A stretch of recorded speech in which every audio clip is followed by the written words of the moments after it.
Good morning students, welcome back to the channel. Myself Nishant. 12 CBSE की बच्चों date आ चुकी है। दिसंबर में टर्म 1 की एग्जाम स्टार्ट हो रही है। अकाउंट सब्जेक्ट की जो एग्जाम है बच्चों वो 13 दिसंबर को है। अब बच्चों बहुत सारे स्टूडेंट्स कंफ्यूज है कि सर हम ईच एंड एवरी चैप्टर के कंसेप्ट है वो समझ में नहीं आ रहा है क्योंकि MCQ based exam first time हो रहा है, और दूसरा उसके रिलेटेड MCQ की हम प्रिपरेशन किस तरह करें। बच्चों निशांत इंस्टीट्यूट आपके लिए एक प्लान लेके आया है 9 आवर्स का। 9 आवर्स में आपके टर्म 1 के जितने भी इंपॉर्टेंट चैप्टर है वो सभी इंपॉर्टेंट चैप्टर है वो यूट्यूब पे अपलोड होंगे।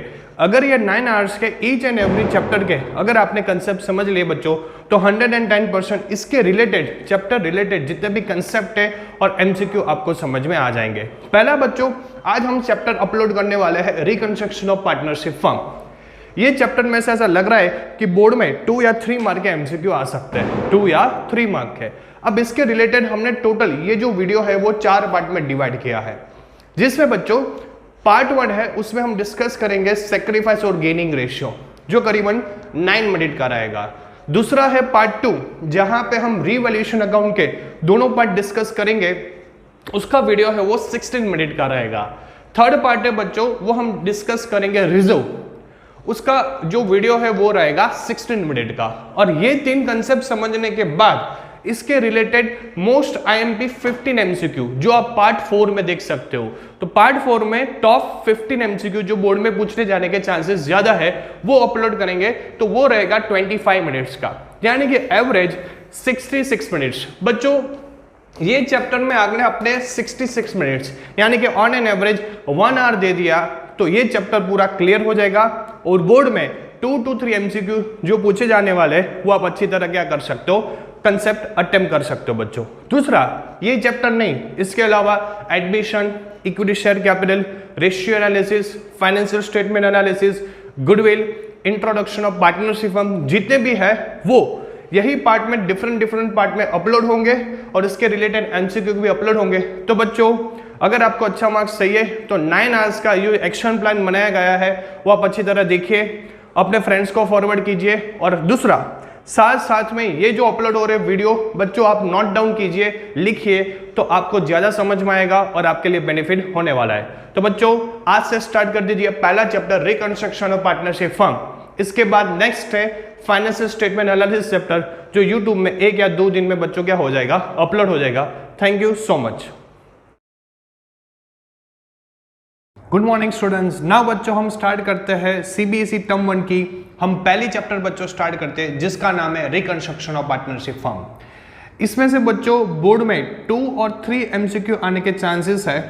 अगर बच्चों आपने ये पूरा समरी नोट और पूरे कंसेप्ट के साथ 20 to 25 मिनट्स का वीडियो देख लिया तो बच्चों आपकी जितनी भी क्वेरी है, आपके जितने भी प्रैक्टिकल कंसेप्ट है वो सब यहाँ पे क्लियर हो जाएंगे, और इसके रिलेटेड आप जितने भी इंपॉर्टेंट MCQ वो क्या कर सकते हो बच्चों, सॉल्व कर सकते हो। तो बच्चों पहले हम ये चैप्टर का कंसेप्ट समझ लेते हैं और फिर इसके रिलेटेड जितने भी हम हैं MCQ वो क्या करेंगे, डिस्कस करेंगे।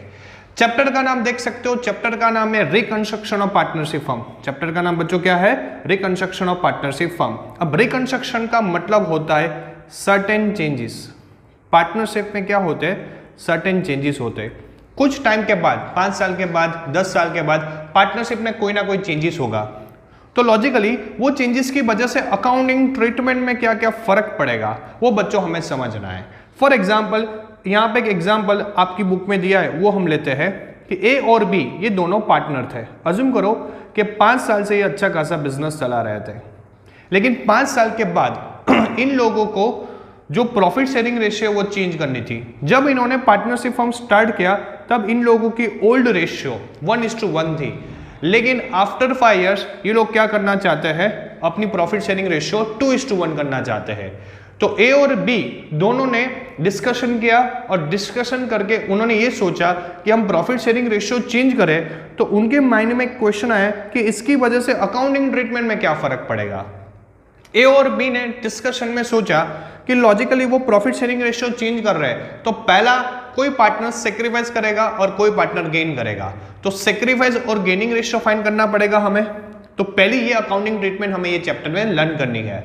दूसरा वो क्या सोचेंगे कि जिस दिन से हम पार्टनरशिप फर्म में रेशियो चेंज करना चाहते हैं तो वो डेट की हमें असेट का रिवैल्यूएशन करना पड़ेगा और लायबिलिटीज का रिवैल्यूएशन करना पड़ेगा।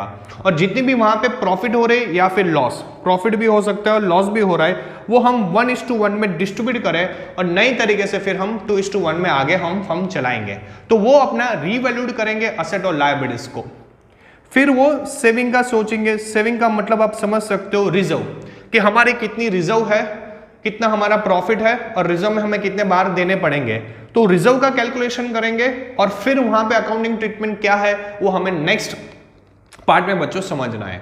और लास्ट में वो सोचेंगे कि अभी तक हमारी जो गुडविल है वो गुडविल का हम वैल्यूएशन किस तरह करेंगे और कौन पार्टनर किसको देगा, किसको कॉम्पेंसेट करेगा। तो लॉजिकली बच्चों हमें ये चैप्टर में 4 चीज समझनी है। एक, सैक्रिफाइस और गेनिंग रेशियो। दूसरा, हमें समझना है कि असेट और लायबिलिटीज का रिवैल्यूएशन करना है। थर्ड, हमें समझना है रिजर्व। और फोर्थ, हमें समझना है गुडविल। तो बच्चों 1 to 1 एक एक टॉपिक हम स्टार्ट करते हैं। आज का जो हमारा पहला टॉपिक है बच्चों, सैक्रिफाइस और गेनिंग रेशियो। बहुत ही इजी है, आप चेक कर सकते हो कि सैक्रिफाइस रेशियो की फॉर्मूला और गेनिंग रेशियो की फॉर्मूला। जो सैक्रिफाइस रेशियो है, सैक्रिफाइस रेशियो का मतलब आप समझ सकते हो कि ए और बी दोनों बिजनेस कर रहे थे सालों से, अब उनकी प्रॉफिट शेयरिंग रेशियो चेंज करनी है। प्रॉफिट शेयरिंग रेशियो चेंज होगी तो एक पार्टनर सैक्रिफाइस करेगा और दूसरा पार्टनर बच्चों क्या करने वाला है, गेनिंग। तो कौन सा पार्टनर सैक्रिफाइस है और कौन सा पार्टनर गेनिंग है, ये चैप्टर में हमें समझना है। अब सैक्रिफाइस जो रेशियो है उसकी फॉर्मूला फिक्स है, मैं शॉर्ट में बता दूं, आपको याद रखना है सन। सन का मतलब S for sacrifice ratio, O for old ratio N for new ratio. तो सैक्रिफाइस रेशियो की फॉर्मूला ओल्ड माइनस न्यू क्या रहेगा, old minus new. In short form में याद रखना है तो सन। और गेनिंग रेशियो है उसकी जो फॉर्मूला रहेगी G is equal to NO, GNO, G for gaining ratio, N for new ratio, O for old ratio. तो ये रहा बच्चों हमारा 2 फॉर्मूला। इसमें भी कहीं ना कहीं आपको एमसीक्यू में पूछे जा सकते हैं कि sacrifice ratio is equal to old minus new, new minus old, something something. आपको 4 ऑप्शन दिए होंगे, आपको वहां पे करेक्ट ऑप्शन क्या करना पड़ेगा, सिलेक्ट करना पड़ेगा। तो बच्चों ये हुआ हमारा फॉर्मूला सैक्रिफाइस रेशियो और गेनिंग रेशियो। अब आपको एक क्वेश्चन आएगा कि सर हम इसको कैलकुलेट किस तरह करें, इसका आप एक प्रैक्टिकल क्वेश्चन कराइए। तो बच्चों हम पहले एक सैक्रिफाइस रेशियो का प्रैक्टिकल क्वेश्चन देख लेते और दूसरा हम गेनिंग रेशियो का प्रैक्टिकल क्वेश्चन देख ले, तो आपके जितने भी फिर वहां पे डाउट है वो क्या हो सकते हैं बच्चों, सॉल्व हो सकते हैं। स्क्रीन पे देख सकते हो आप कि ए बी दोनों पार्टनर है, ए और बी दोनों पार्टनर है। इनकी जो ओल्ड रेशियो है 1:1 है और न्यू रेशियो है 2:1। अब हमें फाइंड करना है सैक्रिफाइस रेशियो। तो सबसे पहले आप एग्जाम में फॉर्मूला लिख देंगे, sacrifice ratio is equal to old minus new. अब आप देख सकते हो कि इन लोगों का टोटल करें 1 + 1 तो टोटल 2 हो रहा है और 2 + 1 टोटल 3 हो रहा है। क्लियर, 2 + 1 टोटल कितना हो रहा है, 3। अब ओल्ड रेशियो है, मैं ऐसा बोल सकता हूं ए का 1/2 है और बी का भी कितना है 1/2, तो ये हमने पहले लिख दिया ओल्ड रेशियो। अब न्यू रेशियो देखो तो ए का है 2/1 यानी कि 2/3 बोल सकते हैं और जो बी है उसका हम बोल सकते हैं 1/3। अब आपको एलसीएम निकालना है, सभी स्टूडेंट को एलसीएम तो 100% आती है। इसको क्रॉस मल्टीप्लाई करो तो 3 × 1 3, 2 × 2 4 और 3 × 2 डिवाइड बाय होगा 6। तो बच्चों इसका जो आंसर आएगा -1/6। क्या आएगा, -1/6। इसी तरह इसका निकालेंगे तो 3 × 1 3 और 2 × 1 2 और 3 × 2 यानी कि 6। तो इसका जो आंसर आएगा वो 1/6। लेकिन मैं यहाँ पे जो सबसे इंपॉर्टेंट पॉइंट है वो बताने जा रहा हूं। एक चीज याद रखना, जब बच्चों आप सैक्रिफाइस रेशियो फाइंड कर रहे हो, जब आप सैक्रिफाइस रेशियो फाइंड कर रहे हो और जो आंसर है वो माइनस में है, तो बच्चों हम उसको गेनिंग पार्टनर बोलेंगे। यानी कि जो ए है वो मेरा गेनिंग पार्टनर हुआ। ए कौन सा पार्टनर हुआ, गेनिंग। अगर आप सैक्रिफाइस रेशियो फाइंड कर रहे हो और आंसर पॉजिटिव आए तो लॉजिकली वो पार्टनर को हम बोलेंगे सैक्रिफाइस पार्टनर। यानी कि बच्चों जो बी है वो मेरा सैक्रिफाइस पार्टनर हुआ। कौन सा पार्टनर हुआ, सैक्रिफाइस। तो इस तरह आपको एग्जाम में एक क्वेश्चंस दे देंगे और वहां पे आपको पूछ सकते हैं कि कौन सा पार्टनर सैक्रिफाइस है और कौन सा पार्टनर गेनिंग है। सिंपल है, फॉर्मूला याद रखो, एलसीएम अच्छी तरह रखो और याद रखो कि सैक्रिफाइस रेशियो काउंट कर रहे हो और माइनस में आए तो उसको गेनिंग बोलते हैं, और सैक्रिफाइस रेशियो फाइंड कर रहे हो और आंसर पॉजिटिव आए तो वो पार्टनर को हम कौन सा पार्टनर बोलेंगे बच्चों, सैक्रिफाइस पार्टनर। तो ये हुआ आपका सैक्रिफाइस रेशियो का प्रैक्टिकल। वैसा ही बच्चों हम एक और गेनिंग रेशियो का कर लेते तो आपको पूरा फंडा क्या है इजी तरीके से समझ में आए। स्क्रीन पे देख सकते हो एक और एग्जांपल है ए और बी ये दोनों पार्टनर है और इनका जो ओल्ड रेशियो है वो 5:3 यानी कि टोटल हुआ 8 और जो बी है उनका जो रेशियो है वो 3:2 है यानी कि टोटल हुआ 5। क्लियर। अब गेनिंग रेशियो है उसके आपको फॉर्मूला मैंने याद करा दी। Gaining ratio is equal to new minus old. क्या होगा? New minus old. अब बच्चों आप स्क्रीन पे देख सकते हो कि हम पहले ए का गेनिंग रेशियो फाइंड कर ले। न्यू रेशियो हमारा 3:2 है तो ऐसा बोल सकते हो इसका जो है वो 3/5 हुआ ए का और ए का जो ओल्ड रेशियो है वो 5/8 हुआ। अब एलसीएम निकाले बच्चों, बाकी कुछ करना नहीं है। 8 × 3 = 24, 5 × 5 = 25, 8 × 4 5 यानी कि 40। तो बच्चों इसका जो एलसीएम आया वो -1/40 आया। कितना आया? -1/40। इसी तरह बच्चों हम बी का कैलकुलेट करें तो बी का जो न्यू रेशियो है वो 2/5 है।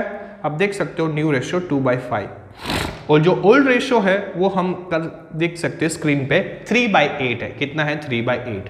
अब इसको क्रॉस मल्टीप्लाई करो, 8 × 2 यानी कि 16 और 5 × 3 यानी कि 15 और 8 × 5 यानी कि 40। तो आप स्क्रीन पे देख सकते हो इसका जो आंसर आया वो 1/40। क्लियर। लेकिन मुझे बच्चों यहाँ पे एक चीज इंपॉर्टेंट बतानी है। अगर आप गेनिंग रेशियो फाइंड कर रहे हो और कोई पार्टनर का माइनस में है तो लॉजिकली वो पार्टनर मेरे लिए क्या बन जाएगा? Sacrifice partner. क्लियर। तो याद रखना है गेनिंग रेशियो काउंट करो और माइनस में है तो उसको हम सेक्रीफाइस बोलेंगे और बी है वो पॉजिटिव आया तो हम उसको गेनिंग पार्टनर ही बोलेंगे। यानी कि यहाँ पे ऐसा मैं बोल सकता हूँ कि ए मेरा गेनिंग पार्टनर हुआ, ए कौन सा पार्टनर हुआ? गेनिंग पार्टनर हुआ और बी है वो मेरा क्या हुआ? Sacrifice partner. क्लियर बच्चों। तो ये आपको ध्यान रखना है कि जब आप गेनिंग रेशियो फाइंड करो और माइनस में आए तो उसको सेक्रीफाइस बोलेंगे और जो अगर आप गेनिंग रेशियो फाइंड कर रहे हो और पॉजिटिव है तो पार्टनर को हम कौन सा पार्टनर बोलेंगे? Gaining partner. तो ये हुआ बच्चों हमारा पार्ट 1। नेक्स्ट पार्ट में हम डिस्कस करेंगे रिजर्व, जो बहुत ही इंपॉर्टेंट टॉपिक है। Thank you so much.